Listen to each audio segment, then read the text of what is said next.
أشهد أن لا إله إلا الله وحده لا شريك له وأشهد أن محمدا عبده ورسوله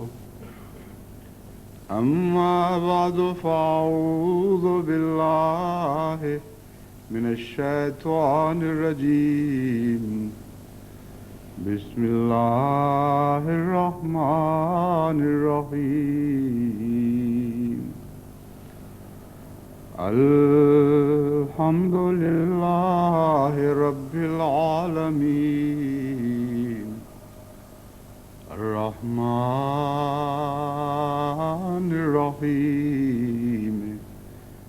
مالك يوم الدين إياك نعبد وإياك نستعين اهدنا الصراط المستقيم صراط الذين أنعمت عليهم غير المغضوب عليهم ولا الضالين.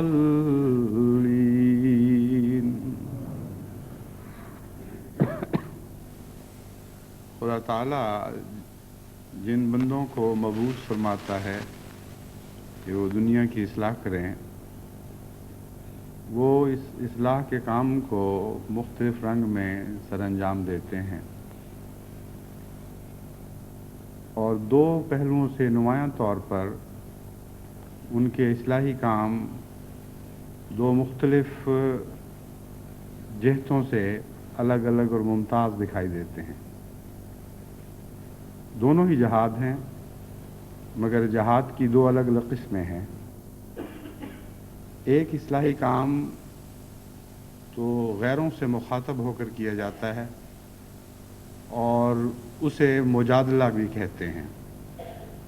یعنی جب غیر اپنی قوت بازو سے خدا کے پیغام کو مٹانے کی کوشش کرتا ہے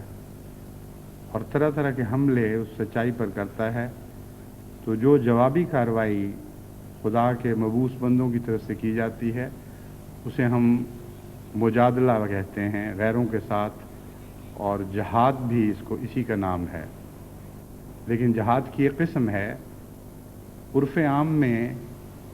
جہاد کو انہی معنوں میں محدود سمجھا گیا ہے، حالانکہ امر واقعہ یہ ہے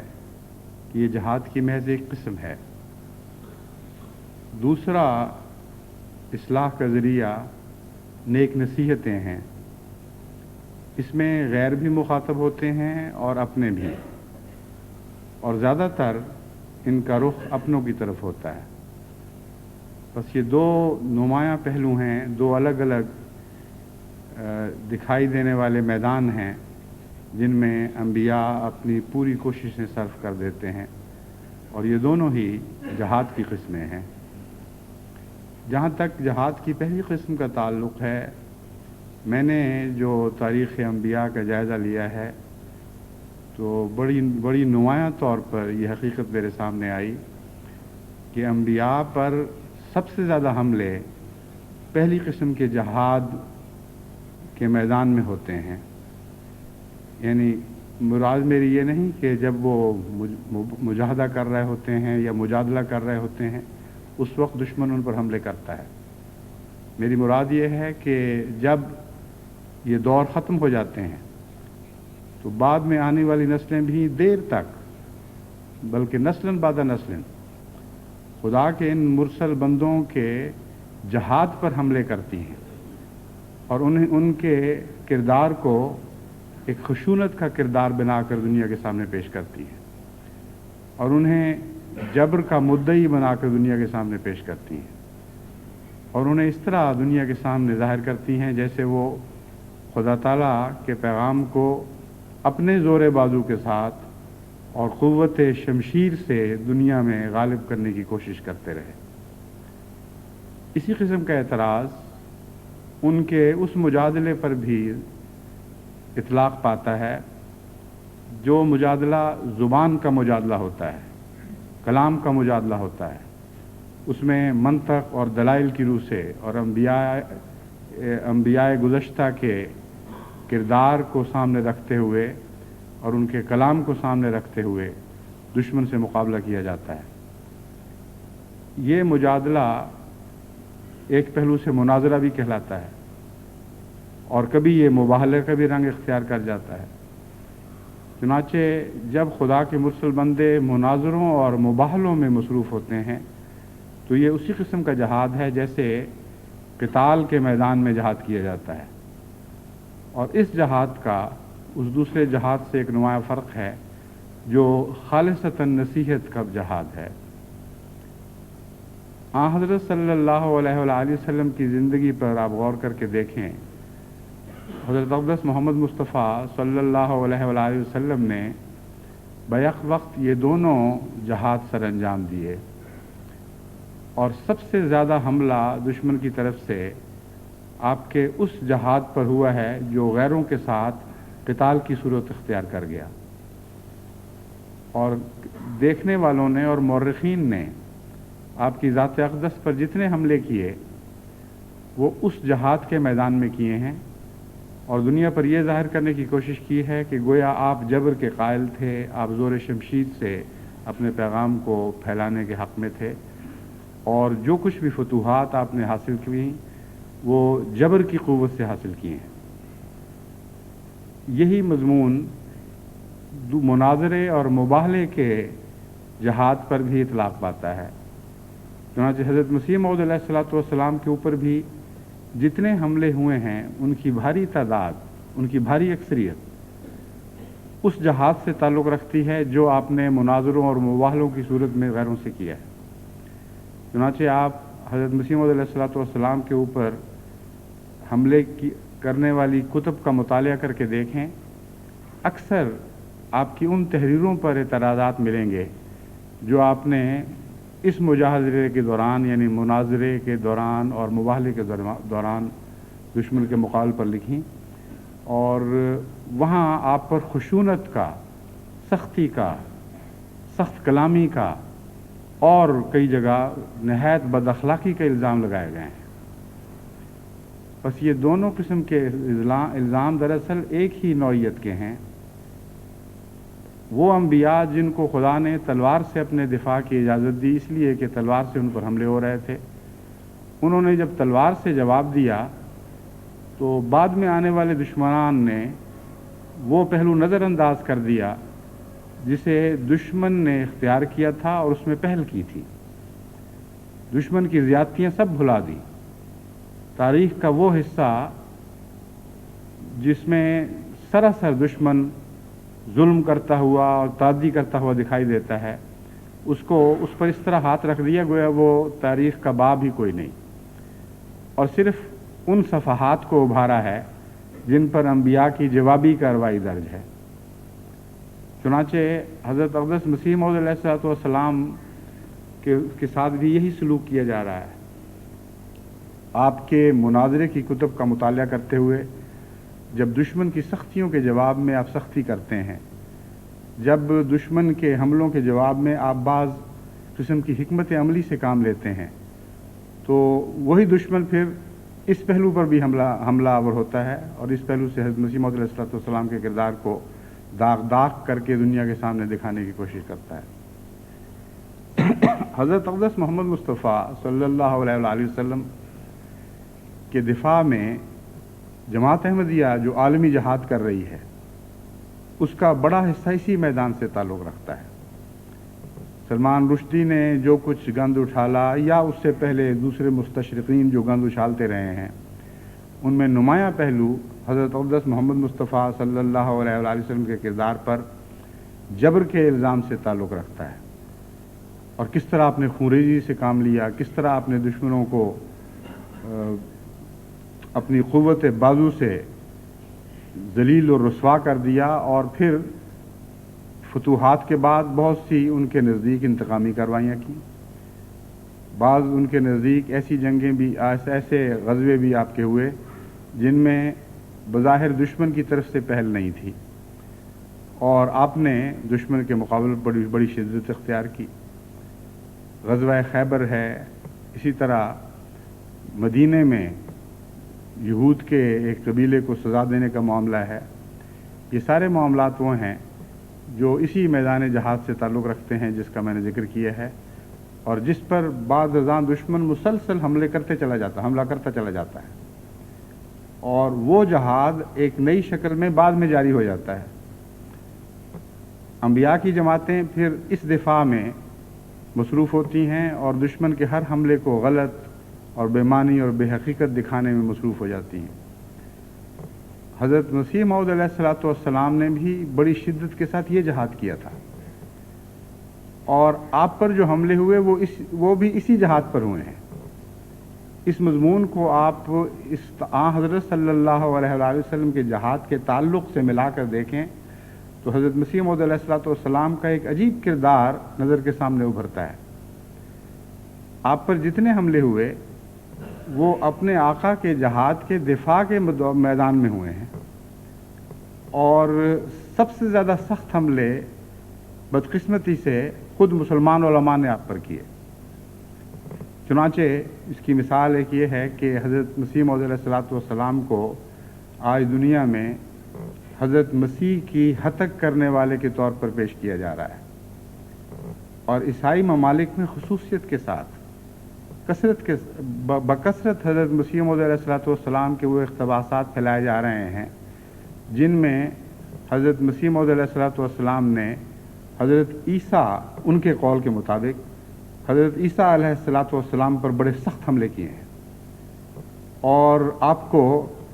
ایک نعوذ باللہ من ذالک ایک بدکردار انسان کے طور پر ظاہر کیا ہے۔ یہ وہ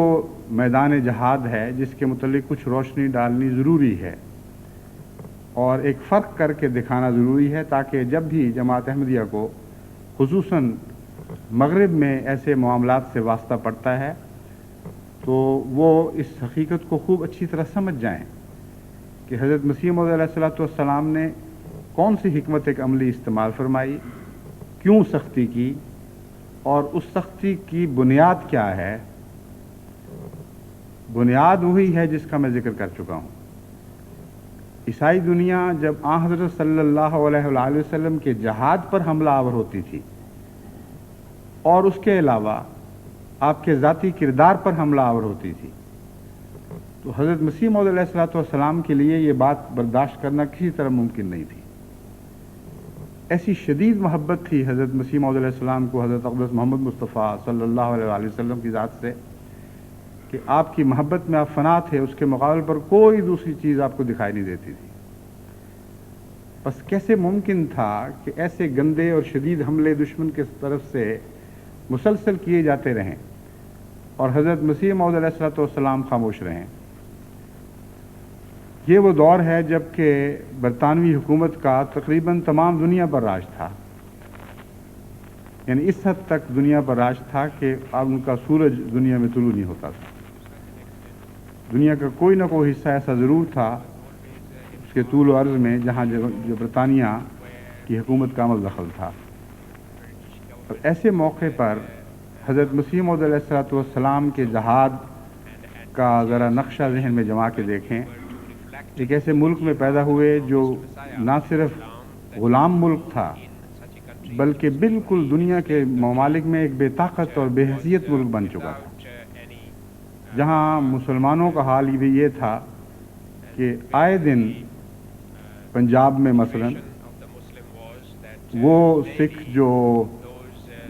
اس دور میں مطلق العنان چھوٹی چھوٹی ریاستیں بنا بیٹھے تھے اور آپس میں بھی لڑتے تھے اور مسلمانوں کے خلاف بھی نبرد آزما تھے، وہ مسلمانوں پر اس قدر شدید مظالم کر رہے تھے کہ ان کے دفاع میں کوئی ان کی طرف سے لڑنے والا نہیں تھا، کوئی ان کو امن دینے والا نہیں تھا، کوئی ان کی بات سننے والا نہیں تھا، اور نہایت ہی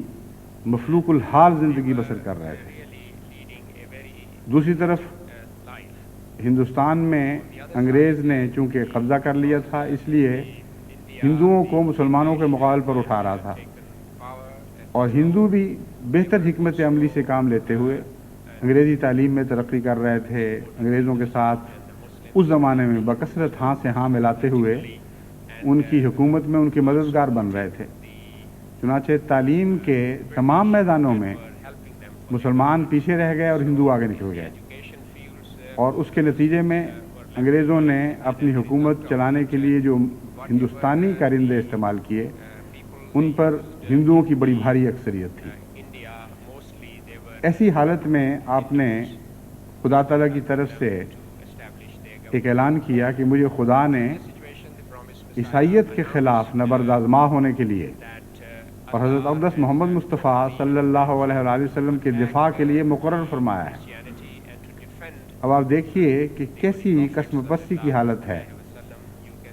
ہندوستان جیسے مغلوب ملک میں ایک ایسی قوم سے تعلق رکھنے والا شخص جو خود اس ملک کے اندر بھی مغلوب ہو چکی ہو، اور پھر ایسے علاقے میں پیدا ہوا ہو جہاں چاروں طرف جبر کی ایسی حکومت ہو کہ وہاں مسلمانوں کو دم مارنے کی اجازت نہ ہو۔ کام یہ سپرد ہو گیا کہ دنیا کی سب سے بڑی طاقتور حکومت کے مذہب کے خلاف تو نے جہاد کرنا ہے، اور جہاد بھی ایسی قوم سے کرنا تھا جو آن حضرت صلی اللہ علیہ وآلہ وسلم پر حملوں میں نہایت درجہ بے رحم اور ظالم تھی، اور ایسے سفاکانہ حملے تھے کہ کوئی مومن جو آن حضرت صلی اللہ علیہ وآلہ وسلم سے معمولی محبت بھی رکھتا ہو وہ بھی ان حملوں کو برداشت نہیں کر سکتا۔ لیکن پھر حضرت مسیح موعود علیہ السلام کا دل جو ہمیشہ عشق میں پگھلا ہوا ایک سمندر بنا رہتا تھا، آپ کے لیے اندازہ کریں کہ کتنی مشکل درپیش ہوگی۔ ایسے موقع پر آپ نے ایک ایسی عظیم الشان حکمت عملی سے کام لیا ہے کہ بعد میں آنے والا مورخ اس کو حیرت سے دیکھے گا، اور میدان جنگ کے کارناموں میں اس حضرت مسیح موعود علیہ السلام کی حکمت عملی کو اتنے عظیم الشان خراج تحسین پیش کیے جائیں گے آئندہ دنیا میں کہ مجادلے اور مناظرے کے میدان میں اس کی مثال پیش کرنا مشکل ہوگی۔ اب دیکھیے، سب سے پہلی حکمت عملی آپ نے یہ اختیار فرمائی کہ انگریز کی حکومت کو عیسائیت سے الگ اور ممتاز کر کے دکھا دیا۔ آپ نے فرمایا کہ جہاں تک عیسائیت کا تعلق ہے یہ دجل خالص ہے، دھوکہ اور فساد ہے، ظلم ہی ظلم ہے، اندھا مذہب ہے، اس میں کوئی جان نہیں، کوئی حقیقت نہیں، خدا کا کوئی بیٹا نہیں، خدا ہر قسم کے عیب سے پاک ہے۔ اس قدر شان کے ساتھ اسلام کو عیسائیت کے مقابل پر پیش کیا، اور اس قوت کے ساتھ عیسائیت کے دجل والے پہلو پر حملے کیے ہیں کہ انسان دنگ رہ جاتا ہے۔ لیکن ساتھ ہی ساتھ انگریزی حکومت کے متعلق فرمایا کہ یہ امن کی علم بردار ہے، یہ انصاف پر قائم ہے اور انصاف کو قائم کرنے والی حکومت ہے۔ اس نے مسلمانوں کو دوبارہ وہ حقوق عطا کر دیے ہیں جو ایک لمبے عرصے سے مسلمانوں سے چھینے گئے تھے۔ چنانچہ حضرت مسیح موعود علیہ السلام نے انگریزوں کی جہاں بھی تعریف کی اس پہلو سے کی، اور اس مجادلے میں جب آپ ان دونوں چیزوں کو موازنہ کرتے ہیں تو آپ حیران رہ جاتے ہیں یہ دیکھ کر کہ تعریف ان باتوں کی جو حق تھیں، اور کہیں بھی چاپلوسی سے کام نہیں لیا۔ ملکہ وکٹوریہ کو اس زمانے میں دنیا میں یہ شہرت حاصل تھی، اور انگلستان کے تمام حکمرانوں میں اسے ہمیشہ یہ امتیاز حاصل رہے گا کہ وہ ایک رحم دل مشفق ملکہ تھی جو انصاف پر قائم تھی اور مظلوموں کی مدد کرنے والی تھی اور مظلوموں کے لیے ہمدردی رکھتی تھی، اور مذہبی معاملے میں خصوصیت کے ساتھ اس نے انصاف کو قائم کیا اور مسلمانوں اور عیسائیوں سے معاملہ کرنے میں کوئی تفریق نہیں کی۔ یہ وہ پہلو ہیں جن کے متعلق دنیا کا ہر مورخ ہمیشہ یہی گواہی دیتا چلا جائے گا، اور کوئی متعصب سے متعصب انسان بھی ملکہ وکٹوریہ پر یہ داغ نہیں لگا سکتا کہ اس نے انصاف کا دامن چھوڑا ہو یا اس نے مسلمانوں اور عیسائیوں میں اس پہلو سے تفریق کی ہو کہ اس کا مذہب اور ہے اور اس کا مذہب اور ہے۔ یہاں تک ملکہ وکٹوریہ پر بعض عیسائیوں نے یہ الزام تو لگائے کہ یہ مسلمان ہو رہی ہے اندر اندر، اور مولوی عبد الکریم نامی ایک شخص سے قرآن کریم پڑھتی ہے اور اسلامی تعلیم پڑھتی ہے اور اس کا دل بیچ میں سے مسلمان ہو رہا ہے، لیکن یہ الزام کبھی کسی نے نہیں لگایا کہ یہ مسلمانوں کی دشمن ہے اور بطور خاص عیسائیت کے مقابل پر مسلمانوں کو کچلنا چاہتی ہے۔ اس موقع پر حضرت مسیح موعود علیہ الصلوۃ والسلام کا یہ تعریف کرنا کہ یہ حکومت امن کی علمبردار ہے، انصاف کی علمبردار ہے، اس نے مسلمانوں کو وہ حقوق دے دیے کہ اس حکومت کے سائے کے نیچے رہتے ہوئے پھر بھی یہ اسلام کا دفاع کریں۔ اس پہلو سے آپ نے ملکہ وکٹوریہ کی حکومت کو خدا کا سایہ قرار دیا، اور امر واقعہ یہ ہے کہ خدا کا سایہ انہی باتوں سے تو پہچانا جاتا ہے۔ بدامنی تو خدا کا سایہ نہیں ہو سکتی، ظلم اور تعدی تو خدا کا سایہ نہیں کہلا سکتے، ناانصافی کو کون خدا کا سایہ کہتا ہے؟ خدا کے سائے اس کی صفات سے پہچانے جاتے ہیں، اور خدا کی صفات جس انسان میں بھی ظاہر ہوں وہ خدا کے سائے کے طور پر ہی ظاہر ہوتی ہیں۔ بس حضرت مسیح موعود علیہ الصلوۃ والسلام نے جہاں جہاں انگریز ملکہ وکٹوریہ کو خدا کا سایہ رکھنے والی ملکہ قرار دیا، وہاں یہ تشریح فرمائی کہ کیوں یہ خدا کا سایہ ہے۔ آپ نے فرمایا کہ یہ انصاف کی علمبردار ہے، یہ مسلمانوں سے حسن سلوک کرنے والی ہے، اپنے ملک میں مسلمانوں کو عیسائیت کے خلاف جہاد کرنے کی اجازت دینے والی ہے، اور ہر طرح سے غریب پروری کرنے والی اور مظلوموں کی ہمدرد ہے۔ یہی صفات ہیں جو خدا کا سایہ کہلاتی ہیں، اور بھی خدا کے بہت سے سائے ہیں، لیکن اس پہلو سے یقیناً ملکہ وکٹوریہ میں کی ذات میں بعض اعلیٰ صفات تھیں، جب وہ اس سلطنت میں جاری ہوئی تو خدا کے سائے کے طور پر جاری ہوئی۔ مسلمان علماء نے حضرت مسیح موعود علیہ الصلوۃ والسلام پر جو حملے کیے ہیں وہ اسی جگہ کیے ہیں، انہی امور پر کیے ہیں جہاں آپ اسلام کا حق میں جہاد کر رہے تھے اور آن حضرت صلی اللہ علیہ وآلہ وسلم کا دفاع کر رہے تھے۔ اس مضمون میں آگے بڑھ کر آپ دیکھیں کہ اس کے ساتھ ساتھ حضرت مسیح موعود علیہ الصلوۃ والسلام مسلسل عیسائیت سے نبرد آزما رہے، اور عیسائیت کے متعلق کسی ایک جگہ بھی آپ نے یہ نہیں کہا کہ عیسائی قوم کی موجودہ حالت خدا کا سایہ ہے،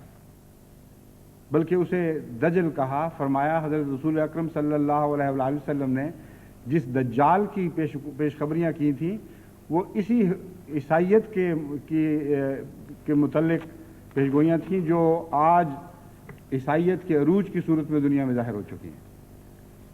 بس کیسی عظیم الشان حکمت عملی تھی کہ ایک ایسی حکومت کے سائے تلے جس کا ایک خاص مذہب تھا، اس کو ناراض کیے بغیر اس کے مذہب پر شدید حملے کیے، اور اسلام کا دفاع اس کے سائے میں اس طرح کیا کہ اس کو کوئی عذر نہ دیا کہ وہ حضرت مسیح موعود علیہ الصلوۃ والسلام کے اسلام کے دفاع کی راہ میں حائل ہو سکے۔ یہ عظیم الشان اسٹریٹجی ہے جو وقت کے ساتھ ساتھ اور زیادہ نمایاں اور روشن ہوتی چلی جائے گی۔ اب اسی پہلو سے آن حضرت صلی اللہ علیہ وآلہ وسلم کے غیرت کے تقاضے کے طور پر آپ نے حضرت مسیح علیہ الصلوۃ والسلام کی ذات پر حملہ نہیں کیا، لیکن اس تصور پر ضرور حملہ کیا ہے جس تصور کی خود عیسائی عبادت کرتے تھے، اور یہ بھی ایک ایسی عظیم الشان اور باریک تفریق ہے جس کو نہ سمجھنے کے نتیجے میں بہت سے مسلمان علماء خود بھی مشتعل ہوئے اور آج عیسائی دنیا کو احمدیت کے خلاف مشتعل کرتے ہیں۔ حضرت مسیح موعود علیہ الصلوۃ والسلام نے حضرت مسیح کے تصور کو دو حصوں میں تقسیم کیا۔ ایک وہ تصور جو قرآن کریم پیش فرماتا ہے، اور اس کی اتنی تعریف کی کہ اس سے زیادہ تعریف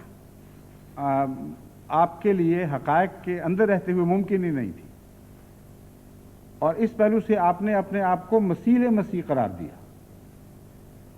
اور مسیحیت کے سچے تصور کی ایسی عظیم الشان آپ نے تفسیر فرمائی ہے کہ جب آپ اس کو پڑھیں تو عقل دنگ رہ جاتی ہے۔ پہلی دفعہ مسیحیت کی عظمت کا تصور انسان کے دل پر قائم ہوتا ہے۔ آپ نے فرمایا کہ یہ مسیحیت کی روح ہے جو نہ صرف ایک دفعہ ظاہر ہوئی بلکہ حضرت صلی اللہ علیہ وآلہ وسلم کی ذات میں جو رحمت عالم جاری ہوئی ہے اس میں بھی مسیحیت کی روح کی دعاؤں اور التجاؤں کا دخل تھا. پھر آپ نے فرمایا کہ میں بھی اسی روح کی دعاؤں اور التجاؤں کا نتیجہ ہوں. پھر آپ نے فرمایا کہ آئندہ بھی یہ روح اپنے جلوے دکھاتی رہے گی. اور وہ مسیح جس کو قرآن کریم نے بیان فرمایا اس کا ایسا ادب آپ کی تحریروں میں پایا جاتا ہے، ایسی اس سے محبت پائی جاتی ہے کہ انسان حیران رہ جاتا ہے. اور اس کے ساتھ ایک ایسا گہرا فطری اور روحانی تعلق آپ کی ذات کو تھا کہ ایک کو دوسرے سے جدا نہیں کیا جا سکتا. اس پہلو سے آپ نے مسیح ہونے کا دعویٰ کیا. بس وہ شخص جو مسیح کا ایسا احترام دل میں رکھتا ہو اور مسیحیت کی معرفت ایسی رکھتا ہو کہ اس سے پہلے کبھی مسیحیت کی حقیقت پر کسی نے ایسی روشنی نہ ڈالی، جو شخص یہ کہتا ہو کہ میں اس کا مسیح ہوں، وہ اس کی ذات پر گندے حملے کیسے کر سکتا ہے؟ ان بیوقوفوں کو یہ بات سمجھ نہ آئی. آپ نے جس بات پہ حملہ کیا وہ بالکل اور چیز تھی.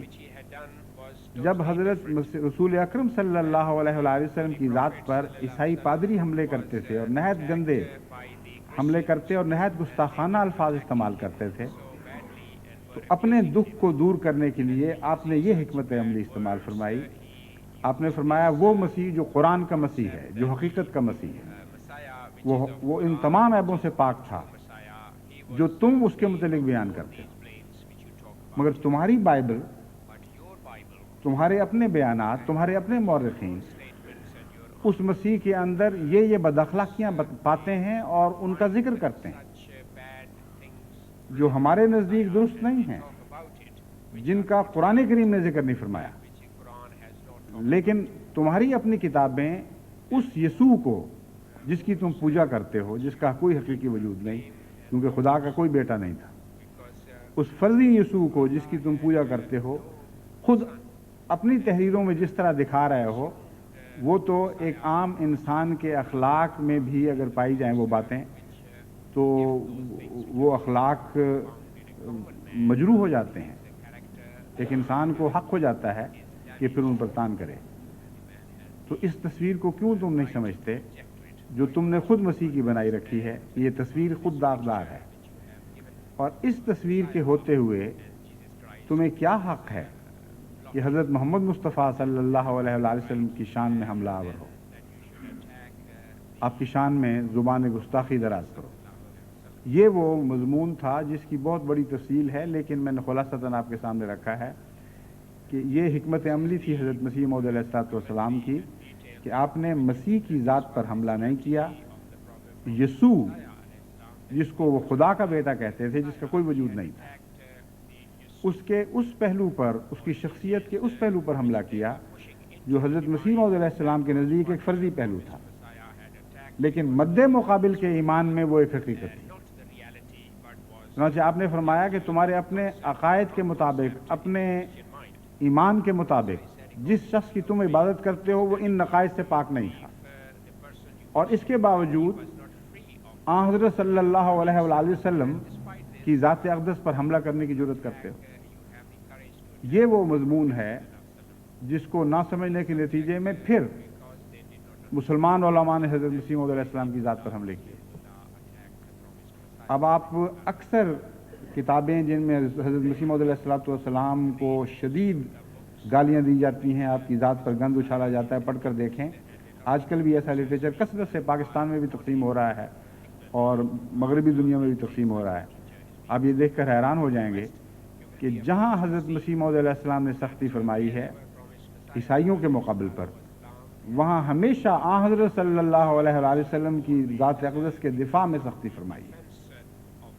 اور یہ ظالم اس پر بھی حملہ کرتے ہیں.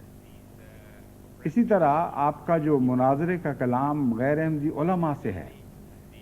اس میں سے بہت سے اقتباسات پیش کر کے لوگوں کو آپ کے متعلق بدظن کیا جاتا ہے کہ آپ نے غلیظ زبان استعمال کی، آپ نے گالیاں دیں اپنے علماء کی شان میں، یہ نعوذ باللہ یہ گستاخیاں کی ان کے قول کے مطابق. وہ ساری آپ تحریرات پڑھ کے دیکھیں تو یہ اسی قسم کا حملہ دکھائی دے گا جیسے آج مغربی دنیا آن حضرت صلی اللہ علیہ وآلہ وسلم کے قتال والے جہاد پر کرتی ہے کہ دیکھو انہوں نے جہاد میں ایسی ایسی سختیاں کی. وہ 13 سال مکے کی مظلومی کے بھول جاتے ہیں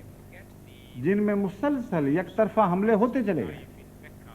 اور اتنے شدید مظالم ہوئے کہ آج بھی ان مظالم کو پڑھتے ہوئے انسان کا دل خون ہو جاتا ہے. جن لوگوں کے حال کو 1400 سال پڑھنے کے گزرنے کے بعد بھی پڑھتے ہوئے دل کی یہ کیفیت ہو جاتی ہے، ان لوگوں کا کیا حال ہوگا جنہوں نے وہ تاریخ بنائی تھی، جنہوں نے وہ مظلومیت کی داستانیں اپنے خون سے تحریر کی تھی، جو ان ظلم کے تجربوں میں سے ہو کر گزرے تھے. اس سارے زمانے کو بھلا کر جب بالآخر اللہ تعالیٰ نے آپ کو دفاع کی اجازت دی،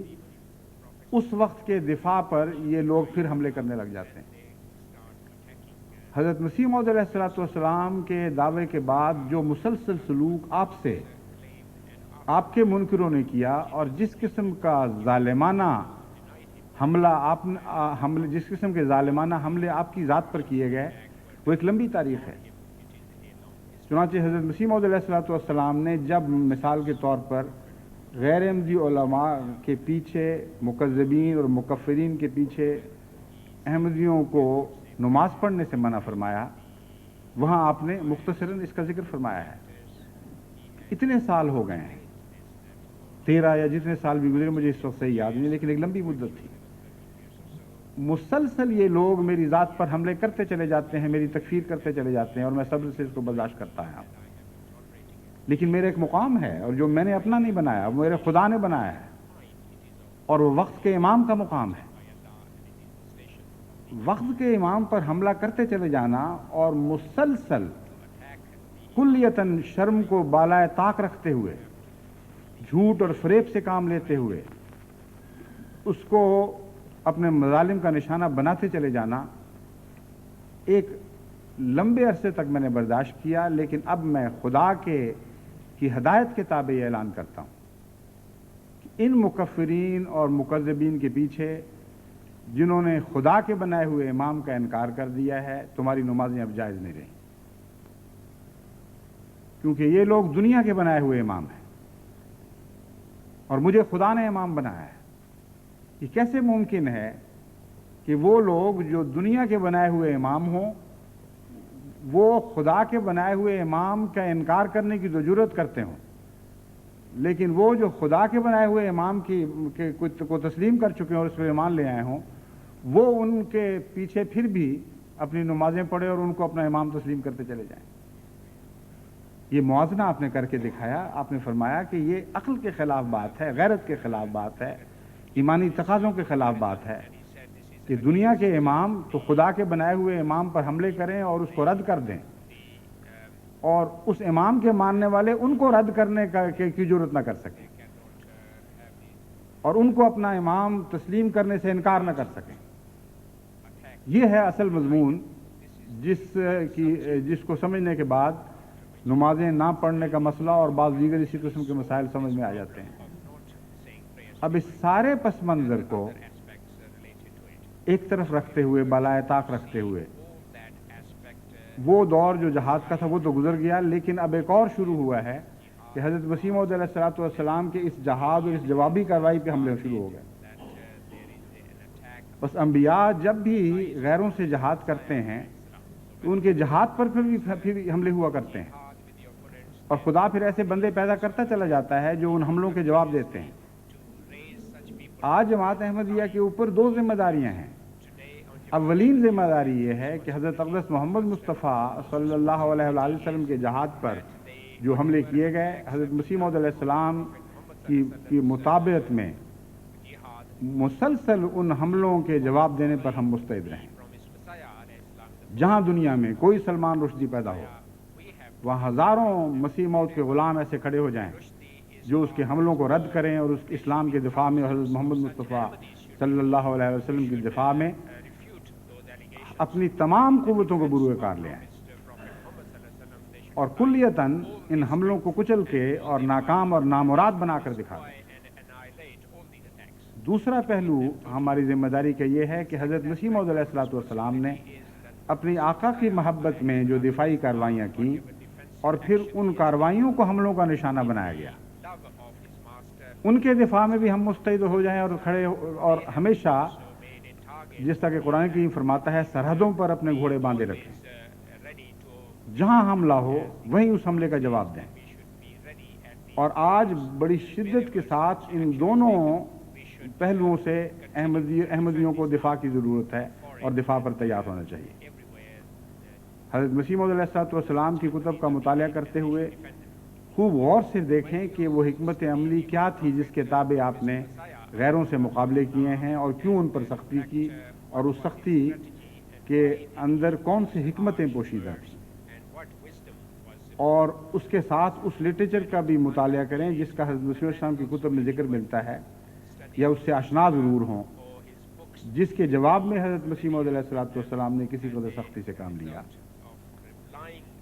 اسی طرح جیسا کہ میں نے بیان کیا ہے، اسلام کے متعلق تو حضرت مسیح علیہ الصلوۃ والسلام نے اتنا دفاع عظیم الشان کر دیا ہے کہ اگر آپ حضرت مسیح موعود علیہ السلام کی کتب کا وہ حصہ پڑھ لیں تو کوئی غیر اسلامی طاقت آپ پر غالب نہیں آ سکتی۔ ایسا خزانہ ہمارے سپرد کر دیا ہے آپ نے علموں کا کہ جس علمی خزانے کے بعد آپ کو کسی اور خزانے کی تلاش نہیں رہے گی، اسی پر آپ عبور حاصل کر لیں تو آپ خدا تعالیٰ کے فضل سے اسلام کے دفاع کے لیے ایک عظیم الشان عالم بن کر ابھریں گے۔ آپ کی شخصیت میں ایک حیرت انگیز علمی جلا پیدا ہو جائے گی۔ بس وہ پہلو بھی پیش نظر رکھیں اور احمدیت کے دفاع کا یہ پہلو بھی پیش نظر رکھیں، ان باریک باتوں کو سمجھیں۔ الحرب خدۃ، حضرت صلی اللہ علیہ وآلہ وسلم کا ارشاد ہے۔ اس ارشاد کے پیش نظر حضرت مسیح موعود علیہ الصلوۃ والسلام نے اس حد تک خدا سے کام لیا ہے جس خدا کی اسلام اجازت بلکہ تعلیم دیتا ہے، اور وہاں پہنچ کر بعض دفعہ احمدی نادان بھی سمجھ نہیں سکتے کہ کیا بات ہے، یہ بہت ہوشیاری سے جواب دیا جا رہا ہے، حالانکہ وہ یہ نہیں سوچتے کہ جب غیروں کے ساتھ شدید قسم کا مجادلہ ہو رہا ہو تو حضرت صلی اللہ علیہ وآلہ وسلم کے ارشاد کے مطابق مومن کو یہ نہ صرف واجب اجازت ہے مومن کو، بلکہ اس کے لیے فرض ہے کہ وہ اسلامی تعلیم کے دائرے کے اندر رہتے ہوئے خدا سے کام لے۔ حضرت صلی اللہ علیہ وآلہ وسلم کے اس ارشاد پر بھی حملے ہوئے۔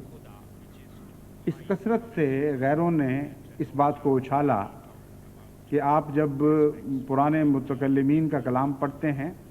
تو وہاں یہ بات خاص طور پر آپ کو زیر بحث دکھائی دے گی کہ غیر حملہ کرتے ہیں کہ حضرت صلی اللہ علیہ وآلہ وسلم نے مسلمانوں کو دھوکہ دہی کی اجازت دی اور یہ فرما دیا کہ لڑائی میں دھوکے اور فریب سے کام لو، لڑائی میں ایسے ہی ہوا کرتا ہے۔ بعض نادانوں نے تو یہ سمجھ لیا کہ واقعتاً یہی تعلیم تھی، اور بعض علماء نے اس کا دفاع فرمایا اور کہا کہ ہرگز یہ تعلیم نہیں تھی، اس کے اور مطلب ہے۔ حضرت مسیح موعود علیہ الصلوۃ والسلام نے بھی مناظروں میں جس حکمت عملی سے کام لیا ہے وہ یہی خدا ہے، مگر اس خدا کو سمجھنا چاہیے۔ حضرت صلی اللہ علیہ وآلہ وسلم کوئی بھی ایسا کلام نہیں فرماتے تھے جس کی بنیاد قرآن میں نہ ہو، چنانچہ قرآن کریم نے اس لفظ خدا کی تفسیر فرما دی ہے، اور اسی طرح حضرت صلی اللہ علیہ وسلم کا اشارہ تھا جسے نہ سمجھنے کے نتیجے میں غیروں نے بھی ٹھوکر کھائی اور اپنوں نے بھی غلطی کی، یعنی بعض اپنوں نے بھی۔ قرآن کریم فرماتا ہے یخادعون اللہ والذین آمنوا وما یخدعون الا انفسهم،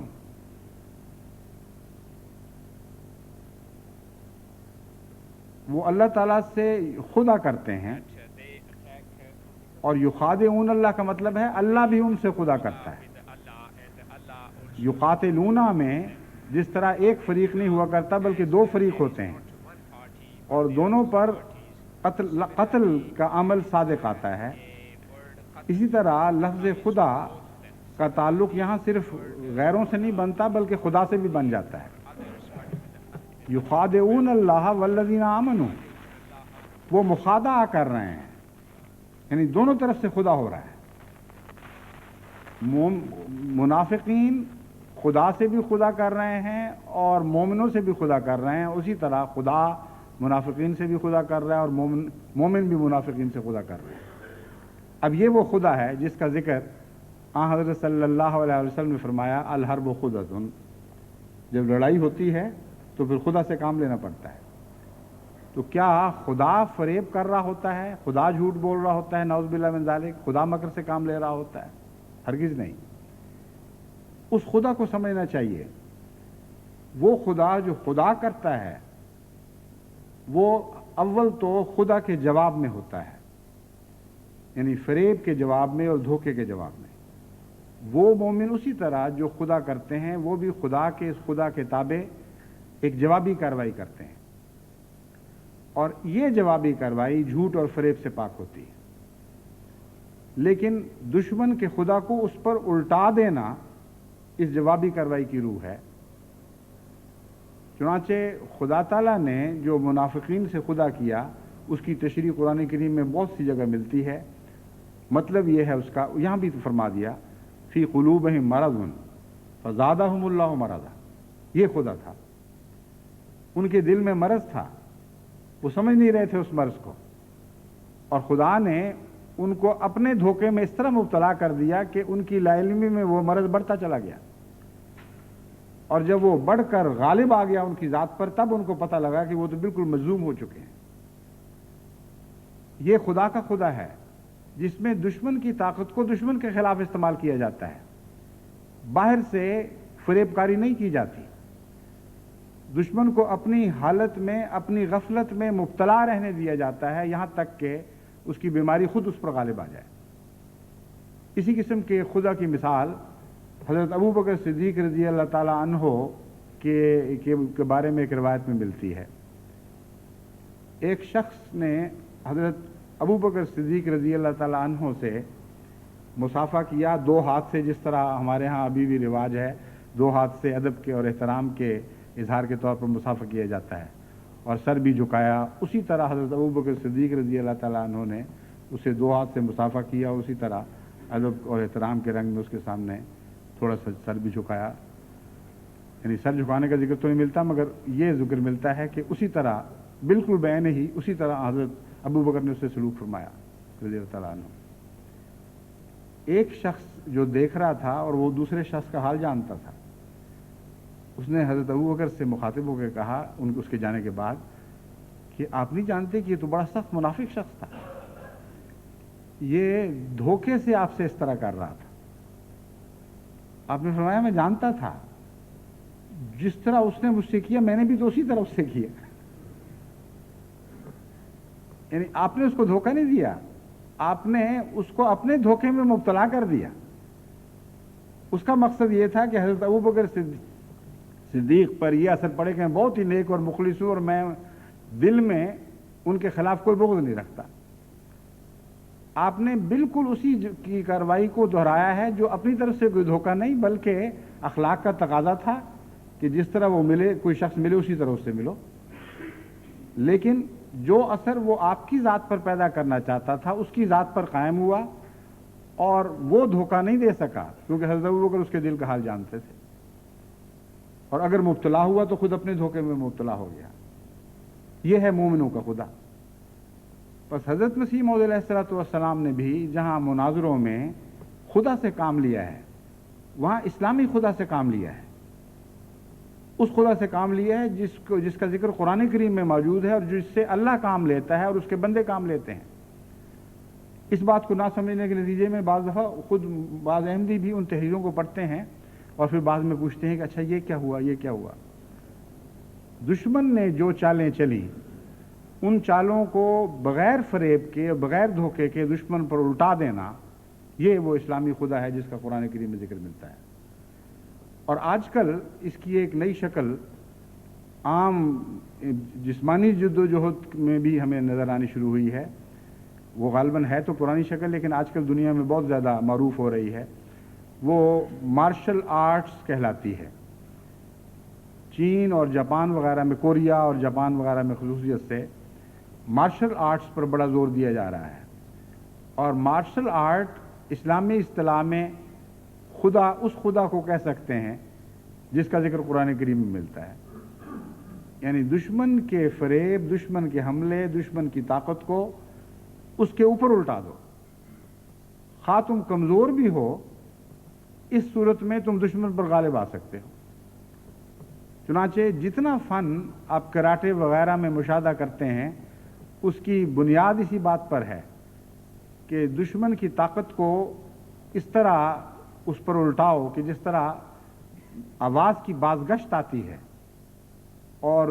باہر سے آتی ہوئی اپنے کانوں کو سنائی دیتی ہے، حالانکہ وہ اپنے گلے سے نکلی ہوئی آواز ہوتی ہے. اسی طرح دشمن کی طاقت کی بازگشت دشمن کو مغلوب کر دے.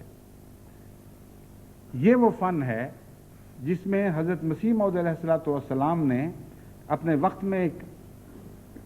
نہ صرف کمال دکھایا بلکہ حیرت انگیز معجزے دکھائے. اس طرح دشمن کو اس کے اپنے مکر و فریب کے ذریعے مغلوب کیا ہے کہ فبہت الذی کفر کے نظارے سامنے آتے ہیں. یہ ایک پہلو ہے حضرت مسیح موعود علیہ الصلوۃ والسلام کا جو پوری طرح ہماری جماعت کے پیش نظر رہنا چاہیے، ورنہ حضرت مسیح موعود علیہ الصلوۃ والسلام کی کتب کے مطالعہ کے وقت آپ کی ذات سے پوری طرح واقف نہیں ہو سکتے. دوسرا پہلو ہے بغیر مجادل اس مقابلے کے آپ کی اپنی اندرونی شخصیت کو سمجھنا. یہ سب سے زیادہ ضروری ہے. یہ جو دوسرا پہلو ہے یہ پاک نصیحت والے مجادلے کے ذریعے دکھائی دیتا ہے. میں نے جیسا کہ بیان کیا تھا، انبیاء دو طرح سے اپنے مقاصد کو ادا کرتے ہیں، ایک غیروں سے مقابلے کی شکل میں، اور اس مقابلے کے وقت غیروں کو پھر کئی قسم کے حملوں کا موقع مل جاتا ہے، کیونکہ لڑائی ہے، اس میں مقابلے بھی ہوتے ہیں، اس میں سختیاں بھی ہوتی ہیں، اس میں خدا سے بھی کام لینا پڑتا ہے، جیسے جس قسم کی میں نے تعریف کی ہے اس کی روشنی میں. تو اس طرح پھر غیر دوبارہ حملے کرتے ہیں. ایک انبیاء اور مرسلین کی شخصیت یہ ہے جو غیروں سے مقابلہ نہیں کر رہی ہوتی، بلکہ محض خدا کی ذات کے حسن کو اپنی ذات میں ظاہر کر رہی ہوتی ہے اور منعکس کر رہی ہوتی ہے. اس کے کلام سے، اس کی گفتار سے، اس کے کردار سے خدا کے جمال کی شان دکھائی دیتی ہے. بس پہلا حصہ جلال سے تعلق رکھتا ہے، انبیاء کا دوسرا پہلو جمال سے تعلق رکھتا ہے. حضرت مسیح موعود علیہ الصلوۃ والسلام کی اصل شخصیت کو اگر آپ نے سمجھنا ہے تو دشمن کے مقابل پر لڑتے ہوئے نہ دیکھیں، بلکہ نیک نصیحت کے ذریعے وہ پاک تبدیلی پیدا کرتے ہوئے دیکھیں جو انبیاء کی آمد کا اولین مقصد ہوا کرتا ہے. وہ تمام تحریرات جیسی ملفوظات میں ہمیں ملتی ہیں، یا آپ کی کتب میں قرآن کریم کے مضامین پر روشنی پڑتی ہے، حضرت صلی اللہ علیہ وآلہ وسلم کی احادیث کی معرفت کا بیان ہے، یا خدا تعالیٰ کی ذات اور حضرت رسول اکرم صلی اللہ علیہ وسلم کی ذات سے محبت کا بیان ہے، یا عموماً سادہ الفاظ میں مگر بڑے طاقتور الفاظ میں پاک نصیحتیں ہیں. ان کو آپ پڑھیں تو ایک بالکل نئی شخصیت آپ کے سامنے ابھرتی ہے. وہ اصل انبیاء کی شخصیت ہوا کرتی ہے. مقابلے کے وقت کی شخصیت میں دشمن کے ہتھیاروں کا استعمال اور دشمن کی طرز عمل کسی حد تک مقابلے میں منعکس ہونا ضروری ہوا کرتی ہے، اور اس کے ذریعے اصلی بنیادی کردار صحیح سمجھ میں نہیں آ سکتا. مثلا ایک جگہ اگر لڑائی میں ایک دشمن یک طرفہ کارروائی کرتے ہوئے کیمیائی ہتھیار استعمال کرنا شروع کر دے یا جراثیمی ہتھیار استعمال کرنا شروع کر دے،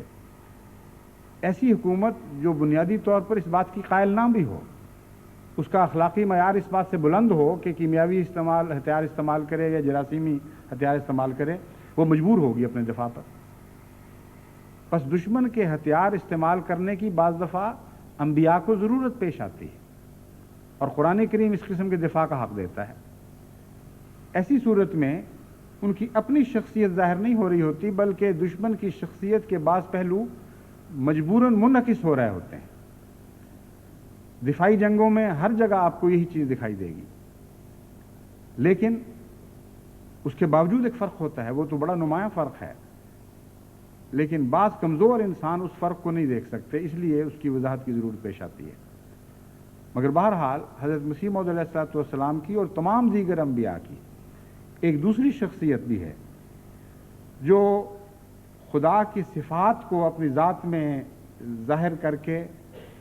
خدا کی صفات کو اپنی ذات میں سمو کر اس کی جلوہ گری کی شخصیت ہے۔ وہ آپ انبیاء کے کلام میں دکھائی دیتی ہے، ان کے کردار میں دکھائی دیتی ہے، اس میں ملائمت پائی جاتی ہے، اس میں نرمی ہے، اس میں باد صبا کا سا رنگ ہے جو پھول کھلاتی ہے، جو گلستانوں پہ بہار لے آتی ہے۔ حضرت مسیح موعود علیہ الصلوۃ والسلام کے اس کلام کو آپ پڑھیں تو بے اختیار دل آپ کی محبت میں اچھلنے لگتا ہے، اور بے اختیار انسان حضرت مسیح موعود علیہ الصلوۃ والسلام کے حسن و جمال پر فریفتہ ہونے لگتا ہے۔ اس پہلو سے حضرت مسیح موعود علیہ الصلوۃ والسلام کے اس کلام کا مطالعہ بھی بہت ضروری ہے، اور نئی نسلوں کو خصوصیت سے اس کلام سے روشناس کرانا ضروری ہے، ورنہ یہ پہلو اگر نظر انداز ہو گیا تو آپ صحیح معنوں میں اسلام کے حسن کو دنیا کے سامنے پیش کرنے کے اہل نہیں بن سکیں گے۔ مجادلہ تو آپ سیکھ سکتے ہیں ان تحریروں سے جو مناظراتی تحریریں ہیں، لیکن دلوں پر فتح کرنے والی تحریریں اور ہیں۔ وہ یہی تحریریں ہیں جن کا میں ذکر کر رہا ہوں، جہاں پاک نیک نصیحت ہے، جہاں فطرت اپنے طبی حسن کے ساتھ جلوہ گر ہوتی ہے، اور خدا تعالیٰ سے تعلق کا پیوند اتنا نمایاں طور پر دکھائی دینے لگتا ہے کہ کوئی شخص اگر وہ تعصب سے اندھا نہ ہوا ہو، ضرور اس حسن کو دیکھ کر اسے مروب ہوگا، اس کے نتیجے میں اس کے دل میں محبت پیدا ہوگی۔ الفضل میں جو مطالعہ آج کل کر رہا ہوں، اس پہلو سے مجھے سب سے زیادہ حسین چیز یہی دکھائی دیتی ہے کہ حضرت مسیح موعود علیہ الصلوۃ والسلام کے ایسے اقتباسات کو چن کر پہلے صفحے پر شائع کیا جاتا ہے جس سے حضرت مسیح موعود علیہ الصلوۃ والسلام کی خدا رسیدہ شخصیت نمایاں ہوتی ہے اور خدا بنانے والی شخصیت نمایاں ہوتی ہے۔ میں سمجھتا ہوں کہ ان اقتباسات وہ تو ہر جگہ کتابوں میں موجود ہے، لیکن جس عمدگی کے ساتھ وہ انتخاب کیا گیا ہے اس سے تمام دنیا کی جماعتوں کو استفادہ کرنا چاہیے، اور جتنی زبانوں میں بھی اس جماعت احمدیہ کے رسائل یا اخبارات شائع ہو رہے ہیں ان میں وہ اقتباسات شائع کرنے چاہیے، کیونکہ وہ انتخاب جہاں تک میں نے غور کیا ہے بہت پرحکمت انتخاب ہے، اور بہت سے ایسے اقتباسات بھی چنے گئے ہیں جو آج کل کے مسائل پر خصوصیت سے روشنی ڈالنے والے ہیں۔ پہلے اگر اس معاملے میں کچھ غفلت ہوئی ہے تو آئندہ سے نہ صرف تازہ اقتباسات کو اپنی اپنی زبانوں میں ترجمہ کر کے اپنے اخبارات میں شائع کرنا چاہیے، بلکہ پرانے اقتباسات میں سے بھی اس حد تک انتخاب کریں جس حد تک آپ اب اپنے رسائل میں ان کو سمو سکتے ہیں، اور اس پہلو سے تمام دنیا کی مختلف زبانوں میں حضرت مسیح موعود علیہ الصلوۃ والسلام کی یہ شخصیت نمایاں کر کے پیش کرنی چاہیے۔ تمام دنیا کے احمدیوں کی تربیت کے لیے یہ نہایت ضروری ہے۔ انگریزوں کا حق ہے کہ انگریزی زبان میں بھی حضرت مسیح السلام کے ایسے اقتباس کا ترجمہ ہو، افریقنوں کا حق ہے کہ ان کی زبانوں میں یہ ترجمے ہوں، اور یوگوسلاوینز کا حق ہے کہ ان کی زبانوں میں ترجمے ہوں، غرض کہ دنیا کی ہر زبان میں اس قسم کے اقتباسات کے ترجمے بہت ضروری ہیں، کیونکہ دشمن نے دوسری قسم کی تحریرات پر حملے شروع کیے ہوئے ہیں، اور اس پہلو سے دنیا میں غلط فہمی پیدا کرنے کی پوری کوشش کر رہے ہیں۔ ساری دنیا سے جہاں سے اطلاعیں آ رہی ہیں معلوم ہو رہا ہے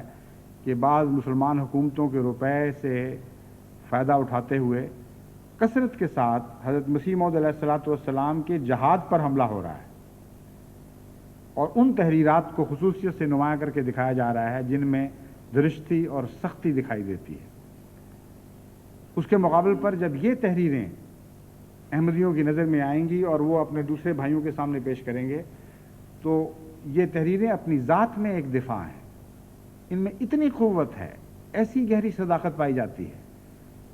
کہ کوئی انسان جس میں کوئی شرافت کا شائبہ بھی ہو اور حق پرستی سے کوئی تعلق بھی رکھتا ہو، وہ ان تحریروں کو پڑھ کر یہ نہیں کہہ سکتا کہ یہ کسی نے تکلف سے جھوٹ سے بنائی ہوئی ہے۔ ان کے اندر ایک سچائی کا حسن ہے جو اپنی ذات میں ایک چمک رکھتا ہے.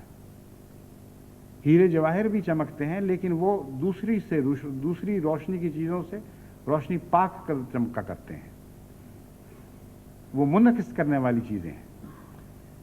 سچی تحریروں میں ایک ذاتی روشنی پائی جاتی ہے. حضرت مسیح موعود علیہ الصلوۃ والسلام کی ایسی تحریروں میں جن کا میں ذکر کر رہا ہوں ایک ذاتی قوت اور ایک ذاتی روشنی پائی جاتی ہے جس کو کسی اور روشنی کی ضرورت نہیں، اپنی ذات میں وہ چمکتی ہے. اس پہلو سے ایسی تحریرات کو کثرت کے ساتھ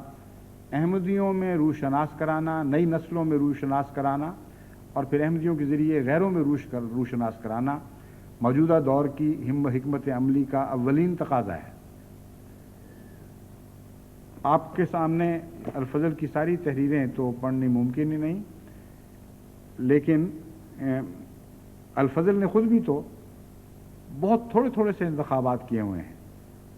ورنہ حضرت مسیح علیہ الصلوۃ والسلام کی ملفوظات جو کئی جلدوں پر پھیلی پڑی ہیں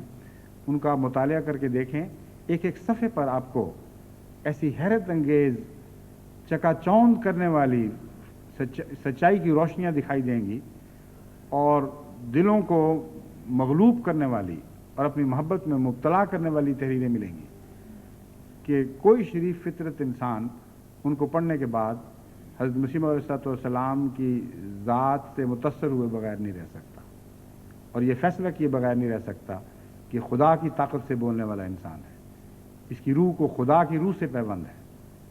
اور یہ دنیا کا انسان نہیں ہے جس کے زبان سے یا جس کے قلم سے یہ کلام جاری ہو رہا ہے. ایک صرف تحریر میں پڑھتا ہوں، کس رنگ میں آپ نے باریک بینی کے ساتھ ہمیں اپنے نفس کی اصلاح کی طرف توجہ دلائی ہے اور ایک صاحب عرفان انسان ہی ایسی باتیں لکھ سکتا ہے. ایک جھوٹے کو یہ توفیق نہیں مل سکتی کہ اپنے خوابوں میں بھی ایسی باتیں سوچے. آپ فرماتے ہیں نفس 3 قسم کے ہوتے ہیں، ایک نفس امارہ، ایک لوامہ اور ایک تیسرا مطمئنہ. پہلی حالت میں تو سمن بکمن ہوتا ہے، کچھ معلوم اور محسوس نہیں ہوتا کہ کدھر جا رہا ہے. امارہ جدھر چاہتا ہے لے جاتا ہے. اب آپ دیکھیں کہ دنیا کے اکثر انسانوں کی یہی حالت ہے. وہ دنیا طلبی میں، دنیا کی لذتوں میں، ان کے حصول میں ایسا محو، ایسا گم ہے کہ ان کو کبھی خیال بھی نہیں آتا کہ ان کی زندگی کیسی بسر ہو رہی، کیوں بسر ہو رہی، کون سا ان کا رخ ہے، کس جہت میں آگے بڑھ رہے ہیں. وہ اپنی ذات کی فوری ضروریات میں محو اور ان ضروریات کے حصول کے لیے کوشاں اور دنیا طلبی سے اس قدر مروب ہو چکے ہوئے ہوتے ہیں کہ ان کو گرد و پیش کی اور کسی انسانی جذبے کی ہوش ہی نہیں رہتی. تمام زندگی ان کی مطلب پرستی میں گزر رہی ہوتی ہے اور ان کو پتہ نہیں لگتا کہ وہ کیا کر رہے ہیں. جھوٹ بولتے ہیں تو اپنے جھوٹ کا نہیں پتہ لگتا، بد کرداری کر رہے ہوتے ہیں بد کرداری کا پتہ نہیں لگتا، ظلم اور تردی سے کام لے رہے ہوتے ہیں اس کی ہوش نہیں ہوتی. آپ فرماتے ہیں ان کی حالت سمن بکمن کی ہوتی ہے. اب آپ دیکھیں سمن بکمن میں آپ نے اس پہلو پر کتنی عظیم الشان روشنی ڈال دی، کیونکہ آپ نے یہ قرآن کریم سے مستعار لی ہے اصطلاح. قرآن کریم ایسے لوگوں کے متعلق جن پر کوئی نصیحت اثر نہیں کر سکتی، جو اپنی بد کرداریوں پر پختہ ہو چکے ہوتے ہیں. فرماتا ہے سمن بکمن امیون فہم لا یرجعون. یہ سمن بکمن امیون ہیں، یہ بہرے اور گونگے اور اندھے ہو چکے ہیں. فہم لا یرجعون، یہ لوٹائے نہیں جائیں گے. بعض لوگ غلطی سے یہ سمجھتے ہیں کہ خدا تعالیٰ یہ فرما رہا ہے کہ قیامت کے دن یہ خدا کے سامنے نہیں جائیں گے،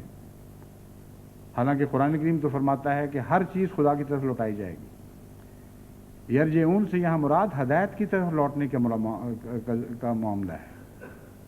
یہ لوگ نور اور روشنی کی طرف لوٹائے نہیں جائیں گے. ہر چیز دراصل نور سے نکلی ہے. ہر بچہ فطرت پر پیدا ہوا ہے، اپنی فطرت کی پاکیزہ حالت کی طرف نہیں لوٹائے جائیں گے، یہ مراد ہے. پس سمن بکمن کہہ کر آپ نے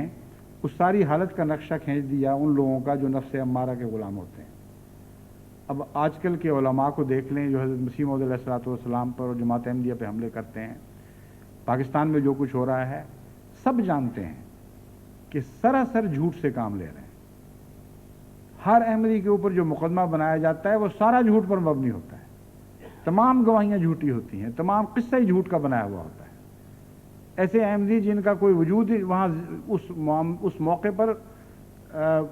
موجود ہی نہیں ہوتے, جو جہاں کوئی جرم ہوا ہے یا جہاں کوئی واقعہ گزرا ہے, ان کو دور نزدیک سے سمیٹ کر اس جگہ حاضر کر دیتے ہیں اپنے بیانات میں, اور جانتے ہیں کہ جھوٹ بول رہے ہیں, اور اس کے باوجود مبالغے کر رہے ہیں کہ ہم سچے ہیں اور تم جھوٹے ہو. دن رات جھوٹ بول رہے ہیں, پتہ ہی کچھ نہیں. یہ حالت اس کے سوا ہو نہیں سکتی کہ سمن بکمن ہو. بس حضرت مسیح موعود علیہ الصلوۃ والسلام نے ان 2 لفظوں میں ان کے سارے نقشے کھینچ دیے کہ ان بیچاروں کو اپنی حالت کی خبر ہی کوئی نہیں. جو مرضی کرتے پھریں, قوم برباد ہو رہی ہے, ہر قسم کی برائیوں کا شکار ہو رہی ہے, جھوٹ, زنا, فساد, ظلم, سفاکی, ایک دوسرے کو قتل کرنا, بچوں کا اغوا کرنا, یہ ساری چیزیں ہو رہی ہیں. لیکن اگر آنکھیں نہ ہوں دیکھنے والی یا کان سننے والے نہ ہوں تو کسی آدمی کو کیا پتا کہ کیا ہو رہا ہے. جہاں تک علماء کا تعلق ہے ان کا یہی حال ہے, کوئی رد عمل نہیں, بالکل خاموش اس طرح زندگی گزار رہے ہیں جس طرح وہاں کچھ ہو ہی نہیں رہا, صرف احمدیت ہو رہی ہے اور کچھ نہیں ہو رہا. بس ان لوگوں کو آپ کیا ہدایت دیں گے؟ یہ نفس امارہ کے پوری طرح غلام بن چکے ہیں. حضرت مسیح موعود علیہ الصلوۃ والسلام اس کے بعد فرماتے ہیں کچھ معلوم اور محسوس نہیں ہوتا کہ کدھر جا رہا ہے, امارہ جدھر چاہتا ہے لے جاتا ہے. اپنے نفس کے غلام بنے ہوئے, اس کے ہاتھ میں نکیلیں دیے ہوئے, جدھر وہ چاہتا ہے ان کو گھانکی پھرتا ہے اور کچھ پتہ نہیں لگتا ان لوگوں کو. اس کے بعد جب اللہ تعالیٰ کا فضل ہوتا ہے تو معرفت کی ابتدائی حالت میں لوامہ کی حالت پیدا ہو جاتی ہے, اور گناہ اور نیکی میں فرق کرنے لگتا ہے, گناہ سے نفرت کرتا ہے, مگر پوری قدرت اور طاقت عمل کی نہیں پاتا. یہ وہ حالت ہے جس پر مومنین اپنی ابتدائی حالت میں پائے جاتے ہیں. اور جماعت احمدیہ کی اکثریت کی میں یہی حالت دیکھ رہا ہوں. یہ نہیں کہ وہ گناہوں سے پاک ہو چکے ہیں. سب سے پہلی نعمت جو احمدیت عطا کرتی ہے وہ اپنے نفس کا شعور ہے. کثرت کے ساتھ لکھوں کھا کی تعداد میں ایسے احمدی موجود ہیں جو باوجود اس کے کہ بعض پہلوؤں سے گناہوں میں ملوث ہیں, لیکن گناہ کا شعور پیدا ہو چکا ہے اور اپنے نفس کی معرفت کا شعور پیدا ہو چکا ہے. بے چین رہتے ہیں, کوشش کرتے ہیں کہ کسی طرح ان گناہوں سے چھٹکارا حاصل کریں, دعائیں کرتے ہیں اور دعاؤں کے لیے خط لکھتے ہیں. یہ لوامہ کی کیفیت ہے جو خوش نصیبوں کو ملا کرتی ہے. حضرت مسیح موعود علیہ الصلوۃ والسلام فرماتے ہیں ایک دوسری جگہ کہ تم نے احمدیت میں داخل ہو کر جو پایا ہے وہ یہ نہیں پایا کہ تم ہر طرح سے روحانیت سے سیراب ہو چکے ہو, بلکہ احمدیت تمہیں اس شفاف چشمے کے کنارے پر لے آئی ہے جہاں اگر تم آگے قدم بڑھاؤ اور ہاتھ آگے بڑھا کر چلو بھر بھر کے پانی پینا چاہو تو تمہیں اس بات کی توفیق مل چکی ہے, لیکن یہ تمہیں خود کرنا ہوگا. اس لیے لفظ لوامہ پیدا کرنا یہ ایمان کا پہلا کام ہے, اور اللہ تعالیٰ کے فضل کے ساتھ جہاں تک میں نے جائزہ لیا ہے جماعت کی بھاری اکثریت کو نفس لوامہ عطا ہو چکا ہے. لیکن لوامہ ایک ایسا نفس نہیں جس پر آپ ٹھہرے رہیں اور اس پر ٹھہرنے کے نتیجے میں آپ کا مستقبل محفوظ ہو سکے. یہ ایک سفر کی عارضی منزل ہے. چنانچہ حضرت مسیح موعود علیہ الصلوۃ والسلام فرماتے ہیں مگر پوری قدرت اور طاقت عمل کی نہیں پاتا. نیکی اور شیطان سے ایک قسم کا جنگ ہوتا رہتا ہے, یہاں تک کہ کبھی یہ غالب ہوتا ہے اور کبھی یہ غالب ہوتا ہے اور کبھی مغلوب ہوتا ہے. لیکن رفتہ رفتہ وہ حالت آ جاتی ہے کہ یہ مطمئنہ کے رنگ میں آ جاتا ہے. پھر گناہوں سے بڑی نفرت ہی نہیں ہوتی, بلکہ گناہ کی لڑائی میں یہ فتح پا لیتا ہے اور ان سے بچتا ہے, اور نیکیاں اس سے بلا تکلف صادر ہونے لگتی ہیں. پس اس اطمینان کی حالت پر پہنچنے کے لیے ضروری ہے کہ پہلے لوامہ کی حالت پیدا ہو اور گناہ کی شناخت ہو. گناہ کی شناخت حقیقت میں بہت بڑی بات ہے. جو اس کو شناخت نہیں کرتا اس کا علاج نبیوں کے پاس نہیں ہے.